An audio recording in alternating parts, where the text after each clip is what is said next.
Welcome to Unmute Yourself, the podcast. I'm Nancy Medoff, author, speaker, and coach. And I'm Beth Knaus, creative copywriter and the owner of That's a Spade Copywriting Services. We are done being polite and ready to get real about confidence, boundaries, and self-respect, both personally and in the workplace. Beth and I first met when we collaborated on the best-selling communication handbook for women, Unmute Yourself and Speak Up to Stand Out. Now we are amplifying our message and taking it on the road with Unmute Yourself, the podcast. Warning, there may be, no, who are we kidding, will be some adult content. We have a bullshit button and we're not afraid to use it. So buckle up, buttercups, because here we go.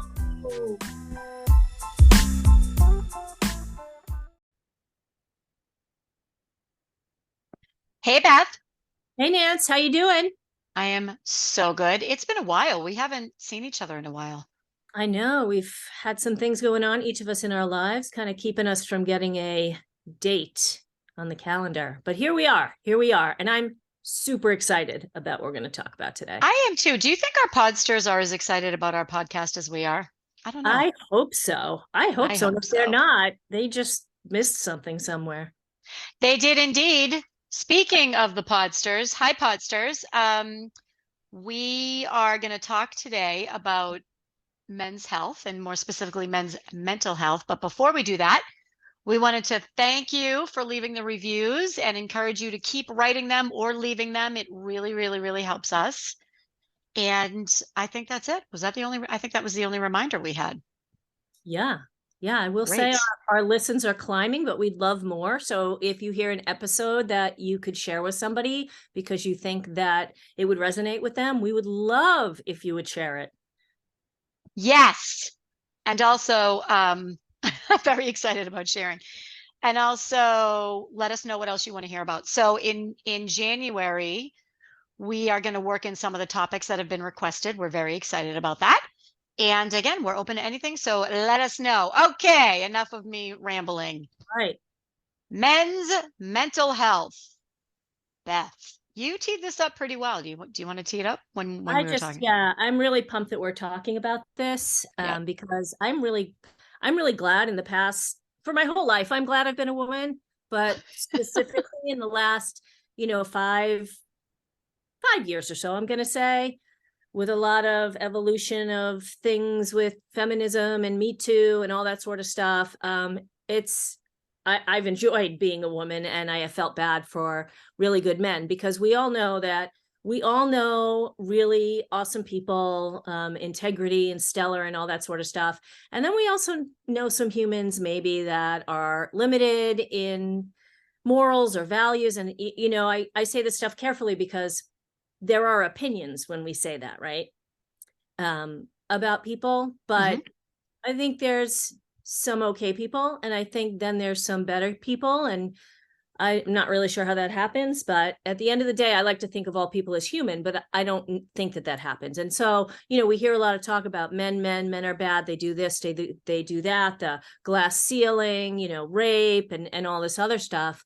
And we generalize and we leave out that there's a lot of really, really good men out there. And you and I have talked about this so often, and we come back to the concept of first blaming the patriarchy and how, we hear women talking about they're not, making the same amount of money, or they're not making it into CEO positions, or they're not getting where they want in their career.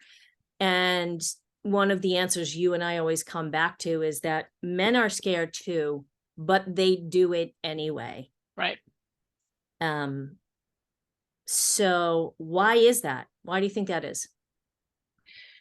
So is that rhetorical, or are you really asking? I'm asking you. Yeah. So men do it anyway. So for people who might be newer to the podcast, Beth and I oftentimes stop blaming the patriarchy. Men suffer from imposter feeling. Remember, we're not calling it a syndrome anymore. You're not sick. It's a feeling. And they do it anyway. And that's the difference. This is in almost every keynote I do. This is one of the main points. So why they do it anyway is a really good point, or really good question. So when I'm speaking or presenting in my head, I'm thinking they do it anyway because they've been raised to take chances, to do it, to just stuff their feelings down and do it. Do the thing, whatever it is. You get hurt in a baseball game, brush it off, get up, keep going. You get bullied, right? And we're gonna come back to this in a few minutes. Brush it off, just ignore them or whatever, keep going. Whereas the women, we're taught more to, share our feelings, to talk it out, tribe, posse, squad. Where are the men's tribes and posses and squads? They have their bros that they play golf with or do whatever with, but are they sitting around saying, gosh, things at home haven't really been that great and I'd like to talk about it? I hope they are. I've never seen that happen. So the long answer to your question is, I think they do it anyway because they're socialized that way. And at work, that works for them. That absolutely works for them and it gives them a competitive advantage. It does. In life, however, and I'm pretty sure you feel that this is a big, big burden and it has some pretty devastating results, right? Yes. To just stuff it down and do it anyway. Just keep going. Just keep going, right? So that's what I think. Right. And I think you're right. And I'm listening to you talk about it. And I think, first of all, when we talk about men like stuffing these emotions and doing things anyway and being very, not robotic, but utilitarian and like getting the things done and not dealing with how they're feeling about it because it needs to get done. It's not like you're pushing those emotions into your digestive tract and it's going to come out the other end. Like when you're stuffing those feelings, you're keeping them and you have to get rid of them somewhere. And so, when you're going out, and again, this is stereotyping with a group of guys, whether you're going to the bar to watch a football game or you're playing sports and getting sweaty and swinging golf clubs and all that sort of stuff, it's physical aggression that you're using to get rid of those emotions. And again, not my specialty. I feel like I'm a really great observer. And I feel like if you stand back, you can kind of see that this is happening because they feel vulnerable about saying that they have these feelings or that they're insecure or weak because, again, societally, generationally, they have been taught that that's weak, right? And that standing up and going to work and pushing through and ignoring the bully and bringing home the bacon is brave and it's courageous and it's manly, even if their partners don't see that. And then their partners going, I wish my husband would be more emotional at home. I wish I could feel closer. They can't. They're going to flip and explode because they have all this stuff that they've pushed down. And I know, again, we're speaking generally, but Yeah. I think, you kind of have to speak in generalizations if you're going to, right. So it's interesting that you talk about this physical aggression and their coping strategies, right? How do they cope? Because Beth actually brought this topic up months ago, pretty long time ago, weeks ago. No, it was months ago, probably a few months ago. And we said, okay, well, let's just continue to think about this. And Beth brought it up after there was a shooting incident, a critical shooting incident. And ironically enough, we are recording this podcast one day after another shooting incident in Virginia. And we were, we were kind of researching what happened and taking a look at it. The one football player shot three other football players, fatally killed them, and wounded two other people. And as we were doing the research, we learned that there may or may not have been some bullying against the shooter, may or may not have had anything to do with the three people that he punished for it. And his father came forward and said, well, he told me he was being bullied, and I told him to just ignore them. Which I understand, and I understand that could be a common parenting skill, is if you're being bullied, just ignore them. But when we looked at it, and when we, in the context of this, how do men process and deal with, and where do they go to, process through these emotions? And many times they often don't. So when we looked at it through that lens, we were like, wow, this is a example of this kid, and I'm not in any way justifying anything. Um, he was he was a, he was a macho kid. He went to his dad and said, "Dad, I'm being bullied." And his dad said, "Blow it off. Just ignore him." Man up. So man up, man up, right? I don't, again, I'm not blaming the father. We don't know the story. This is the, media. Who even knows what's true and what's not? And I will say, you don't hear about female mass shooters, right? Right. How many female mass shooters have you heard about? Yeah, I haven't heard of any. I haven't. So what's up, right? Something's up. Right. So Beth, I would ask you, because you raised three wonderful children. If your son came to you and said, "Mom, I'm being bullied," what would you say? And a while back, I'm going to say in middle school, we definitely dealt with a couple of situations. And I think a young boy's first, maybe not first response, I don't want to say that, but eventually they're left to the physical piece of it. And so a few times he got pulled into the office because he had put his hands on somebody else. And I said to him, here's a deal. The second you put your hands on somebody, you're not the victim anymore. Right, right, Right. right. So, but at the same time, there has to be a way to deal with it. And can you deal with it in words first? Maybe you can, maybe you can't. I think most of the times you can't, but you have to decide, are you going to, because it hurts. It hurts any of us, man, woman, child, adult. Somebody is picking on you or threatening you or whatever. It's stressful, it's anxiety causing, it creates insecurity. There's just so many feelings that go along with it. And can you squash them? Sure, but we're talking about men keep squashing them.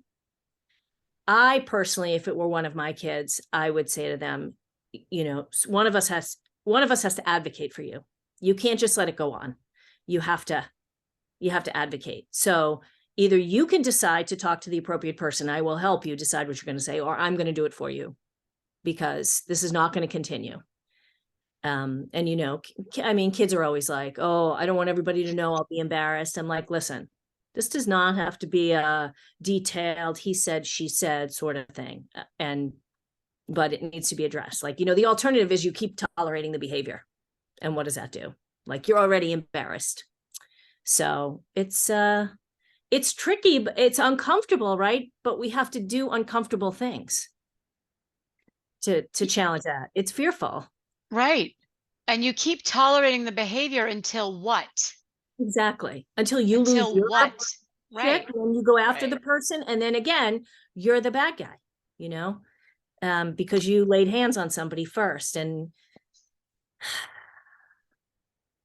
like, Yeah. and you're right. I feel like in that mentality, and I don't want to, I don't know this kid, the other kids that unfortunately got shot, or the coach, but you should be able to go to the coach or an assistant coach and say, but depending on where you are in the country, I mean, football is this, I mean, I don't want to go on a tangent about this, can be this next to God kind of sport, right? Because it Mm-hmm. does help people get onto new colleges Mm-hmm. or, whatever. It is a Mm-hmm. vehicle to help, young men in college get maybe where they wouldn't have gotten otherwise. And you don't want to be barred from that. But at the same time, at what cost, right? At what sacrifice? Yeah. Yeah. I mean, I don't know what I would do if I did. So if I didn't have my girl tribe and my, to just talk through stuff. And, I can talk to my husband, or I do talk to him, and he's a great communicator. And I talk to my male friends, but I can count on one hand, the number of male friends of mine that come to me and say, "Hey, this is happening. Can you help me think this through?" One hand. That, I think there's only one. Yeah. Yeah. Yeah. So Which is sorry, what else do you think is contributing to that? So we say they're socialized to stick it out, be tough, suck it up, dust it off, whatever. What else do you think might be contributing to that? Well, I think to your point about whether you have a tribe or a posse or whatever, I was out to brunch with a friend recently, and in our conversation, the names of 4 different men, unrelated, unconnected, came up, and each of them was having a struggle in their life, either with their spouses, their relationships, or something like that. And it was really great on one hand to hear that they were talking to their friends. I mean, they were talking to female friends. I don't know if they talked to male friends also, but I would hope that they would have at least one. Like, I know my husband has one friend, and they can definitely take down they can pull up the veil and be, honest and vulnerable with each other. But I think they don't have that. And so, what do we do about that? I also, just while we were talking, was thinking, I saw a really good friend of mine not too long ago. We were out together, and it was, a couple of us, and I could just sense that something was off, right? Like you said. And I wanted to say to him, "Hey, is everything okay? You haven't mentioned your wife or whatever." There were other things and other signs, but I wouldn't ask in front of the other people because I knew he would be embarrassed. Whereas, Mm, you and I have a couple of friends we go out with sometimes. Like, we could ask each other. It's a safe space when we're together. It's not mhm. an exposed space. We don't feel like anything's questioning our femininity or anything Right. like that. Right. And so I think that men really need that. And it's just a matter of where do they get it, and how does that develop? Yeah, I agree.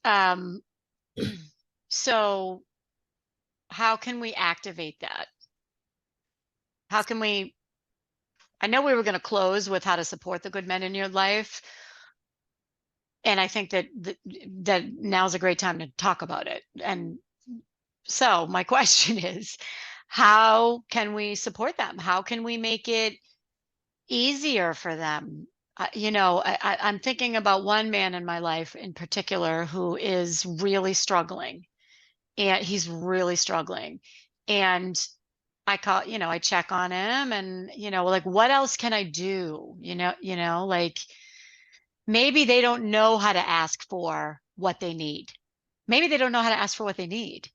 So maybe it's the Right. way we ask. So maybe it's something like, what is one thing I can take off your plate right now? Or what's one thing I can do for you that would make this, Mhm. illness easier? Or what's one thing so maybe instead of saying, what can I do? Because that's overwhelming. Maybe it's what's one thing I can do. Right. What's one thing I can do? I also Mhm. think that, it's very easy for us to say, "Hey, if you need anything, give me a call." I just don't think that that's specific enough. I think if you go and you open the door and you say, "Hey, I know you might not think that we have this in common, but I have been in a situation where I felt, shame, guilt, less than, beaten down, unattractive, blah, blah, blah. And something tells me you might be feeling that. And am would love to set up a time where if you want to talk about it, if you need support, and it's confidential." I think that's the thing, right? They'd be afraid for people to know. So they would have to trust that you were confidential. I think sometimes they don't know how to label emotions. So when you call out those 3 or 4 emotions, they'll be like, "Oh." Um, and I think when you meet them for coffee, you should bring them a copy of Atlas of the Heart by Brene Brown. It's like an encyclopedia of descriptions of feelings, and she just did an excellent job with that book. Mhm. Yeah, I have it. I have it. I gotta make it. I'll dig into it over the holidays.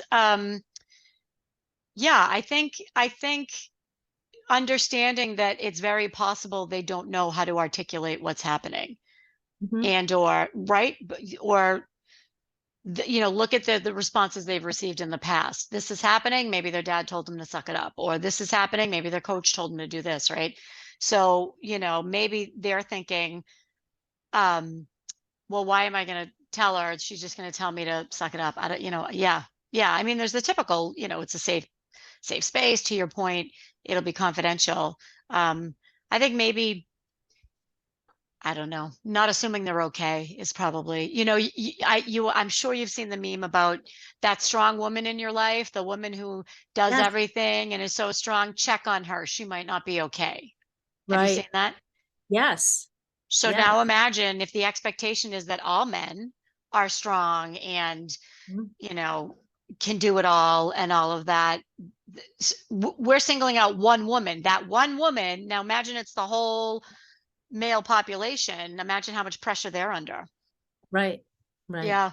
Yeah. And, you know, if you're a man who's listening to this and you actually feel like you are able to communicate in this way and you feel comfortable with your emotions and all that sort of stuff, and you have a buddy who, you know, maybe is, you know, really clamming up about something, you know, maybe you need to gently and lovingly call him out Yeah. and be there for him because we got to do something. We've been really going out of our way to take care of our women, Hmm. and we have not been doing the same justice for our men. We have assumed that they have it all. So what specifically, I know I'm putting you on the spot because I know you're just going to be able to riff it off, no problem. What would you suggest for a man who isn't necessarily the best communicator? What would you suggest they say to start that conversation if they think something's going on with one of their friends? Mhm. I think you could say, you know what? I know you're a private person, and I know you normally don't talk about this stuff, but I can tell that you're really kind of tense, you know, and it's probably affecting your life every day, or, you know, it's probably affecting work and home and all that sort of stuff. And just letting you know if you want to talk about it, I've been there, done that. Hmm. And you know, obviously it would be between us. Mhm. Right. Yeah. Yeah. Yeah. Yeah. I think that's good. I think that's good. Yeah. Um, so I want to get back to the workplace, men and how we can support men in the workplace, because there is a lot of whiplash for men, right? Especially with the all of the support around women. We have a female vice president. There's been, you know, a lot more support of women in the workplace.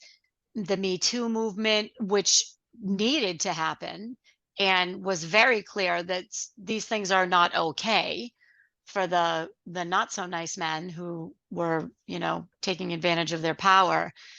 So I think that at work they don't know what to do. I can't tell you the number of times a male has said to me recently, I would tell you you look great, but I can't say that anymore. And you know, my response is always, you can always give me a compliment, thank you. Now, if you said that dress hugs you in all the right places, that would be incredibly inappropriate. Yes. So you can, you know, so some of them really are afraid to say anything. And then some are like, well, if I say anything, you know, and they're all, you know, Right. upset about it. Right. Right. So my point is, how do you think we can help them at work understand that they don't have to be afraid of women at work? Right. You know, that's tough, don't you think? Because I think a lot of that depends on the specific woman. I think you have the men who maybe aren't the best intricate communicators or know how to read the room necessarily. And that's when they can cross that line of inappropriateness. You know, I don't know. I'm kind of lost for that. Yeah. But, you I know, mean, you know, I would always say just use your judgment, but you can't do that because what if they don't? You know, I would actually be interested. So, because maybe it's me. I grew up, you know, we all know how I grew up, right? I grew up, you can say anything. mhm. So if one of your male colleagues was to say to you, "Hey Beth, you look really nice today," would you find offense at that? No, I'd say thanks. Yeah, right. Or not, I like your haircut. So Yeah. I think I think for any of the men that are listening, you can compliment women Yes. and be very mindful of how you do it, right? So, you know, Right. it's a great color on you. That's Hmm. great. You know, I have to think they know the difference. I have to, but maybe some of them don't. Right. Well, again, like, what are they seeing in behaviors around them, right? Yeah, and I also think if something's inappropriate, right? Like you were sharing a story about um a comment about someone being a bear. A bear? Yes. Yeah. Yeah. So, the sexual innuendo and what a female can say something and get away with it a lot more than a male can, right? Right. Was that the point? Yeah. Yes. So this is about someone I know who works in a summer camp, and he was running a department and had two younger assistants, and they were women in their early 20s, and he was in his mid 40s. And one of them came in and said they were having some kind of conversation, God knows what. And it led to them saying to him, in the gay community, you'd be considered a bear. It's kind of a bigger build, boxier, lumberjack type. And I said, you cannot egg on that conversation. You can't, don't even feed into Right. that. I said, Right. because if you turn around and say something of that similar context, you can lose your job. And, Yeah. he was like, well, what do you mean? I was like, do you read the paper? Do you see the news? You can't do it. They shouldn't do it. It's inappropriate. But this goes both ways, right? Like, as a woman, if I knew somebody and they said to me, hey, that dress is hugging your curves, I might say, you know what?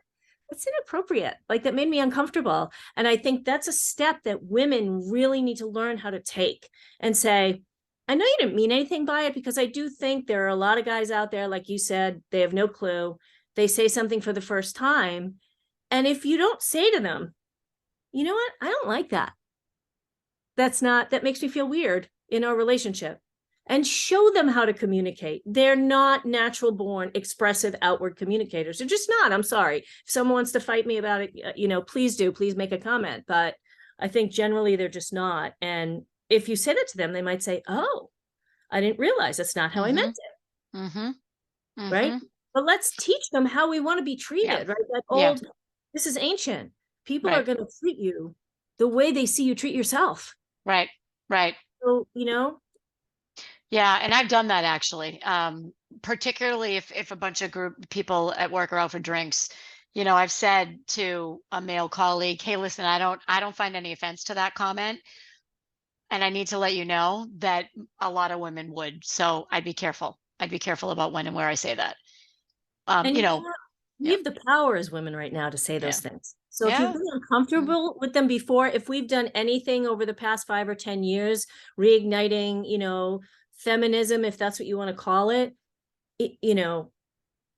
you can say, hey, that doesn't jive with me. It's all right. That, they're going to thank you for telling them, right?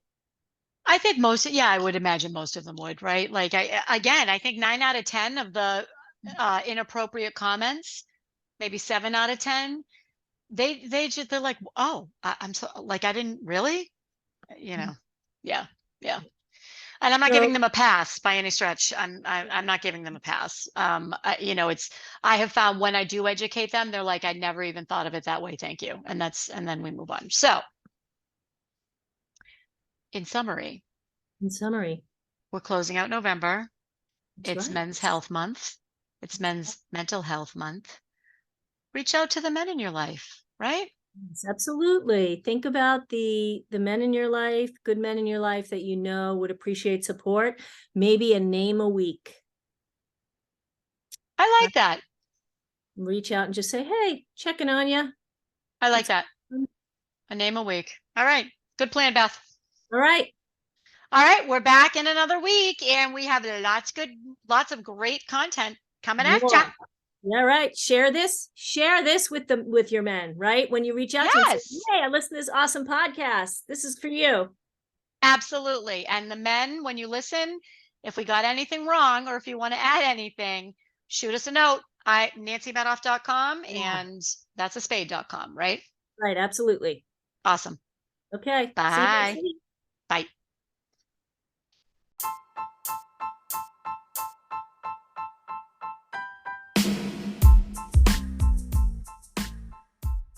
That's a wrap on another episode of Unmute Yourself, the podcast. We hope you found value in today's podcast. We hope you were able to take a little time for yourself and perhaps think about how you're showing up. And thank you for all of the great feedback we've been receiving. We'd love to hear more from you about what you think, the tactics you're using every day to speak up, and anything else you'd like to hear about on future episodes of Unmute Yourself, the podcast. You can contact us through our websites. Nancy can be found at nancymedoff.com, and Beth can be found at that'saspade.com. Or you can email us at unmuteyourselfthepodcast, all one word, @gmail.com. We will see you next week, and until then, keep speaking up.